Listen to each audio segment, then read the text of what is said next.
Zimbabwe में 2008 में prices हर 24 घंटे में डबल हो रही थी। इन्फ्लेशन पीक पर था, 79.6% मंथ ऑन मंथ तक पहुंच गया था। लोग सुबह सैलरी लेते थे और सीधा मार्केट भागते थे, क्योंकि रात तक उनके पैसे की वैल्यू कम हो जाती थी। गवर्नमेंट ने 10 मिलियन डॉलर नोट प्रिंट किए, फिर 100 बिलियन, फिर 100 ट्रिलियन डॉलर नोट प्रिंट किए, और फिर भी बेसिक ग्रोसरीज अफोर्ड करना मुश्किल हो गया था। Money stopped being money, it became a useless paper. अगर आपको लगता है कि ये एक्सट्रीम एग्जाम्पल है, तो हंगरी 1946 को देखिए एक बार। वर्ल्ड वॉर 2 के बाद इकोनॉमिक डिस्ट्रक्शन हुआ। रिकंस्ट्रक्शन के लिए अग्रेसिव मनी प्रिंटिंग हुई। इन्फ्लेशन स्पाइरल इतना फास्ट हुआ कि प्राइसेस रफली हर 15 घंटे में डबल हो रही थी। सुबह का प्राइस अलग, रात का प्राइस अलग। गवर्नमेंट ने 100 क्विंट्रिलियन पेंगो के नोट प्रिंट किए, वर्ल्ड हिस्ट्री का सबसे बड़ा डिनोमिनेशन।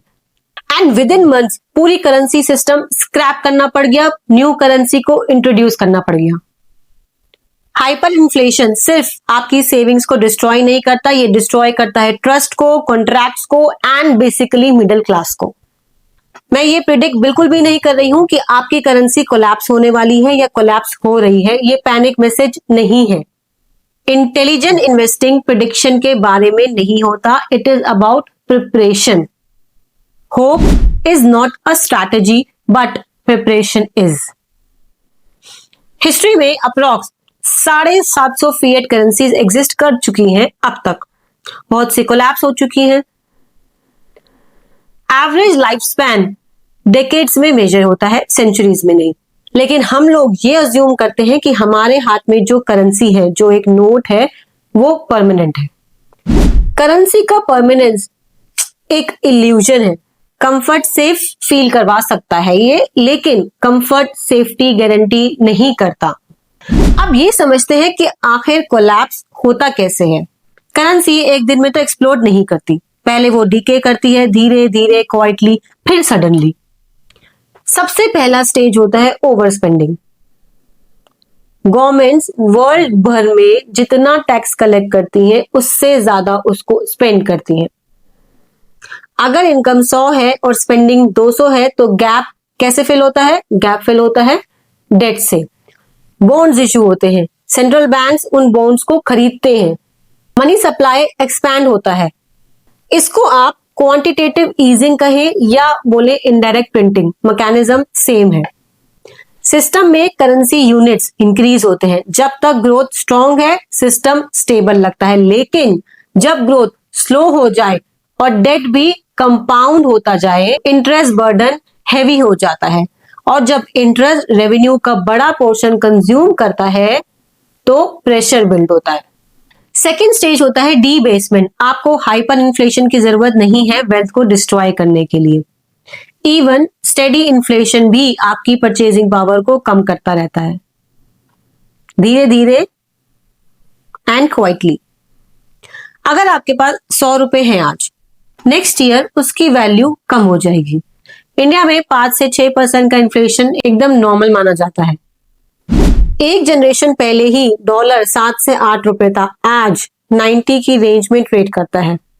और याद रखिए, डॉलर खुद भी लास्ट डेकेड में अपनी परचेजिंग पावर काफी लूज कर चुका है। Inflation is silent taxation, it transfers wealth without a bill being passed. And third stage सबसे डेंजरस होता है loss of confidence. Currency fundamentally trust पे चलती है। जब लोग बिलीव करना बंद कर देते हैं, कैश होल्ड करना सेफ लगता है, तब कैपिटल शिफ्ट होता है। Gold, silver, foreign currencies, equities, land, anywhere except paper. Once confidence cracks, collapse accelerate करता है। जिम्बाब्वे में लोग सैलरी मिलते ही स्पेंड कर देते थे। वेटिंग का मतलब होता था गारंटीड लॉस। एंड ये कोई कहानी नहीं है, ये एक्चुअल सिनेरियो था। इवेंचुअली जिम्बाब्वे ने अपनी करेंसी इफेक्टिवली अबैंडन कर दी और यूएस डॉलर को अडॉप्ट कर लिया। हंगरी में भी पूरा सिस्टम रिप्लेस करना पड़ गया। लेसन बहुत सिंपल है, जब कॉन्फिडेंस डिसअपियर हो जाता है, करेंसी भी डिसअपियर होती है। Money is a psychological contract, when belief breaks the contract breaks. अब प्रैक्टिकल क्वेश्चन देखते हैं। अगर सीवियर डिबेसमेंट का रिस्क हो तो प्रिपेयर कैसे करें? सबसे पहले precious metals, gold, silver, crisis के टाइम ट्रेडिशनल इन्वेस्टमेंट नहीं होते, वो इंश्योरेंस बन जाते हैं। इंडिया में 1970 से गोल्ड रुपी टर्म्स में टेंस ऑफ 1000% अप्रिशिएट हुआ है। ये कोई गोल्ड का मैजिक नहीं है, ये रुपी की लॉन्ग टर्म डेप्रिसिएशन का रिफ्लेक्शन है। गोल्ड एक्चुअली वेल्थ क्रिएट नहीं करता, गोल्ड परचेजिंग पावर को प्रिजर्व करके रखता है, होल्ड करके रखता है।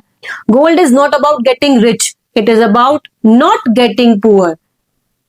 डिफरेंस समझ रहे हो आप? Not getting poor. सेकेंड आता है स्ट्रॉन्ग फॉरेन करेंसी एक्सपोजर। जब लोकल करेंसी वीक हो जाती है तो लोग रिलेटिवली जो स्ट्रॉन्गर करेंसीज हैं उसमें शिफ्ट करने लगते हैं। लेबनान की करेंसी रीसेंट ईयर्स में रफली 98% गिर गई। जिनके पास डॉलर्स थे उन्होंने कंपैरेटिवली परचेजिंग पावर को प्रिजर्व कर लिया। रिलेटिव स्टेबिलिटी मैटर्स, यानी अपनी करेंसी के मुकाबले होल्ड करना दूसरी कंट्री की करेंसी को जो अप्रिशिएट हो रही है।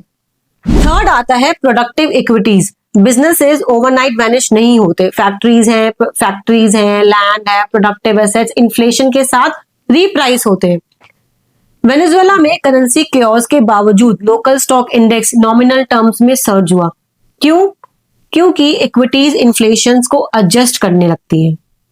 एक्सपोर्ट रेवेन्यू कंपनीज और लो डेट बिजनेसेस पार्शियल हेज बन सकते हैं। Ownership of productive assets matters more than the ownership of paper promises. इस बात को हमेशा याद रखें। चौथा आता है एसेंशियल कंज्यूमेबल्स। एक्सट्रीम क्राइसिस में medicine, fuels, batteries, even cigarettes भी मीडियम ऑफ एक्सचेंज बन सकते हैं, बट ये मैं एक्सट्रीम केसेस की बात कर रही हूं। स्केर्सिटी एवरीडे गुड्स को टैक्टिकल एसेट्स में बदल देती है। फिफ्थ आता है एग्रीकल्चरल लैंड। लैंड कैलोरीज को प्रोड्यूस करता है, रेंट जनरेट करता है। करेंसी कंडीशंस चाहे जो भी हो, फूड की डिमांड रहती ही है।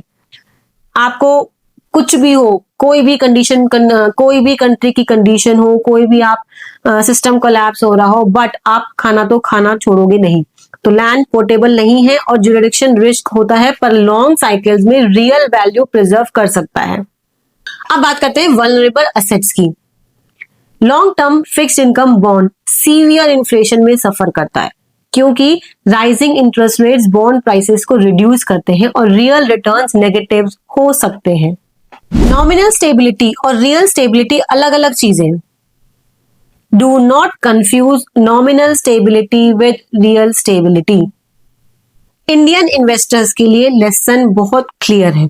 डाइवर्सिफिकेशन का मतलब सिर्फ मल्टीपल इंडियन स्टॉक्स को होल्ड करना नहीं होता। असेट क्लास डाइवर्सिफिकेशन और ज्यूरिसडिक्शन डाइवर्सिफिकेशन इक्वली इंपॉर्टेंट है। Global exposure, exporters, dollar revenue companies, gold allocation, ये कॉन्सेंट्रेटेड करेंसी रिस्क रिड्यूस करते हैं। इंश्योरेंस आपको बोरिंग लग सकता है, लेकिन इंश्योरेंस का काम एक्साइटिंग होना नहीं होता, प्रोटेक्टिव होना होता है। कोलैप्स के लिए $100 ट्रिलियन नोट की जरूरत नहीं है। स्लो इरोजन भी लॉन्ग टर्म वेल्थ को डैमेज करता है। इस बात को ध्यान रखना बहुत ज्यादा जरूरी है। जब आप स्टॉक खरीदते हैं तो डाउनसाइड कैलकुलेट करते हैं, बिजनेस बनाते वक्त स्ट्रेस टेस्ट करते हैं। तो आप लोग करेंसी रिस्क को इग्नोर क्यों करते हैं? सोचने वाली बात है, इसको सोचिए। ये वीडियो डूम्सडे प्रेडिक्शन के बारे में नहीं है, ये एक मॉनेटरी हिस्ट्री का रिमाइंडर है। जिम्बाब्वे को भी लगता था सिस्टम बहुत ज्यादा स्टेबल है। हंगरी ने भी इमेजिन नहीं किया था कि उनके पेपर की वैल्यू हर 15 घंटे में डिप्रिशिएट हो रही है। History does not repeat exactly but it rhymes. अगर आप बैलेंस्ड एलोकेशन मेंटेन करते हैं तो ग्लोबल एक्सपोजर रखते हैं और प्रोडक्टिव एसेट्स होल्ड करते हैं और सिस्टम इंश्योरेंस इंक्लूड करते हैं, तो आप एक्सट्रीम सिनेरियोज के अगेंस्ट रेजिलिएंट हो जाते हैं। इंटेलिजेंट इन्वेस्टिंग सिर्फ अपसाइड मैक्सिमाइज करने के बारे में नहीं होती, it is about surviving, because survival is the first rule of compounding. और एक final thought, grocery shelf empty होने का वेट आप मत कीजिए मॉनेटरी हिस्ट्री सीखने के लिए।